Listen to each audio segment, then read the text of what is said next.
नमस्कार। आजकल आम जीवन से लेकर राजनीति तक चारों तरफ इतने बाबा हो गए हैं कि मुझे वह गाना बरबस से याद आ जाता है कि तुमसे मिलने का दिल करता है रे बाबा, तुमसे मिलने का दिल करता है। अब यह गाना किन परिस्थितियों और किस परिप्रेक्ष्य में लिखा गया हो यह कह पाना तो थोड़ा मुश्किल है।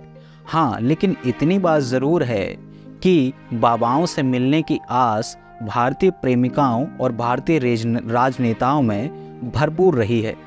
और भारत में तो इस बात के ऐतिहासिक प्रमाण तक मिलते हैं कि यहाँ पर अनेकों अप्सराओं ने बाबाओं से मिलने की ख्वाहिश जाहिर की है और इसी चक्कर में बेचारे उन बाबाओं की तपस्या तक भंग कर आई है।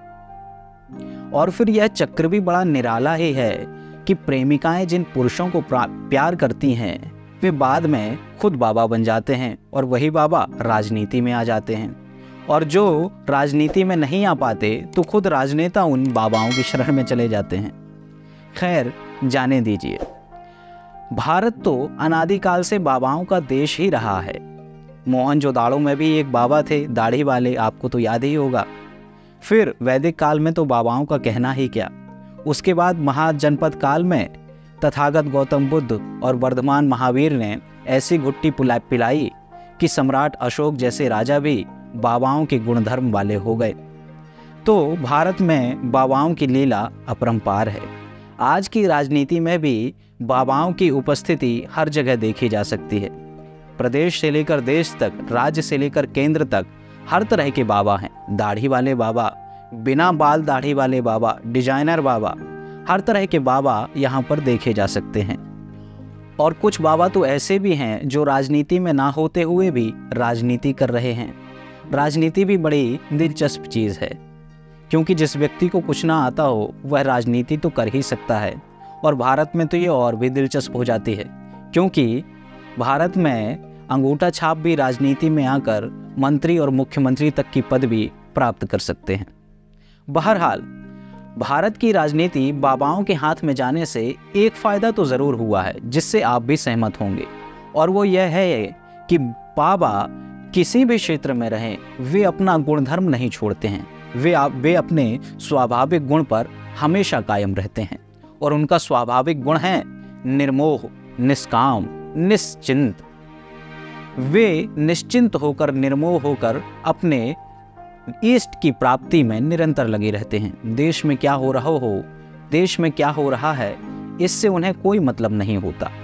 देश में अगर महंगाई है, रहने दो। दंगे फसाद हो रहे हैं, होने दो। महामारियां आ रही हैं, आने दो। लोग लड़ रहे हैं, मर रहे हैं, एक दूसरे को मार पीट रहे हैं, औरतें नंगी घुमाई जा रही हैं, बलात्कार हो रहे हैं, हत्याएं हो रही हैं। इस बात से बाबा को कोई फर्क नहीं पड़ता। बाबा लोग तो निष्फिक्र होकर, निश्चिंत होकर, निष्काम होकर अपने इष्ट की प्राप्ति में लगे रहते हैं। और इनका इष्ट है क्या? वोट। जी हाँ, अपने वोट रूपी इष्ट की प्राप्ति के लिए ये बाबा लोग निरंतर संघर्ष करते रहते हैं। सब कुछ त्याग कर ये बाबा अपने वोट रूपी इष्ट की प्राप्ति के लिए लगे रहते हैं। और तो और कुछ ऐसे बाबा भी हैं जो इन राजनीतिक बाबाओं की सहायता भी करते हैं तरह तरह के साधनों से।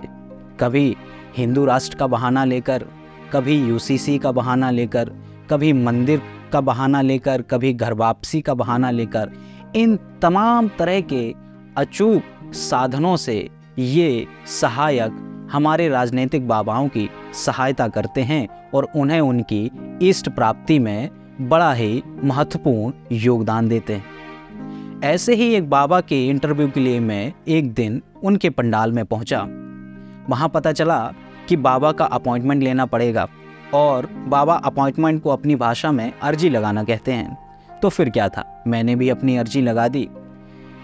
कतार बड़ी लंबी थी, मैं भी जाकर पंडाल में बैठ गया। अंदर जाकर देखा तो बाबा बढ़िया Y+ सिक्योरिटी के साथ कमरे में 4-4 एशियों के बीच प्रवचन दे रहे थे, और उनके इर्द गिर्द 4-6 नेता थालियों की पूजा की आरती की थाल लेकर उनके चारों तरफ घुमाए जा रहे थे।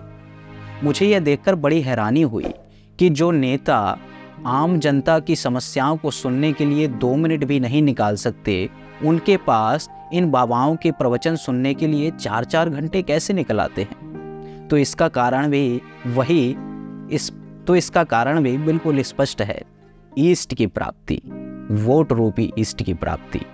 इस वोट रूपी ईस्ट की प्राप्ति के लिए ये दोनों प्रकार के बाबा निरंतर लगे रहते हैं, और एक बार अपने इष्ट की प्राप्ति हो जाने पर यह बाबा लोग इस संसार को पुनः मायामय देखने लगते हैं और इस मायामय संसार को अगले 4.5 सालों के लिए त्याग देते हैं। फिर जब 6 महीने रहते हैं तो वह पुनः इस मायामय संसार में कदम रखते हैं और एक बार फिर अपने वोट रूपी इष्ट की प्राप्ति के लिए दिन रात मेहनत करने में लग जाते हैं, और यह चक्र इसी तरह चलता रहता है और आम जनता इन बाबाओं की इसी तरह भक्ति करती रहती है। ओम शांति शांति। आज के प्रवचन यहीं तक, और भी इस तरह के प्रवचनों के लिए जुड़े रहिए वोकल न्यूज़ के साथ, और हमारे इस चैनल को सब्सक्राइब करना ना भूलें। मुझे दीजिए अनुमति। नमस्कार।